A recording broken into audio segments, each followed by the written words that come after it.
السلام عليكم ورحمة الله. ماذا يعني استقلال الصحراء الغربية؟ أول شيء يترتب على هذا أن المملكة المغربية راح تطالب ب6 والجزر المغربية المحتلة من طرف إسبانيا إلى حد الآن، يعني 21 جزيرة.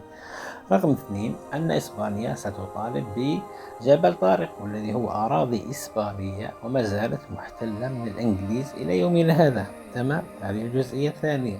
الجزئية الثالثة، راح كاتالونيا راح تبدأ تفكر عمليا في فكرة الاستقلال. رابعا، إقليم كورسيكا في فرنسا، الأمر نفسه سوف يفكر في الاستقلال.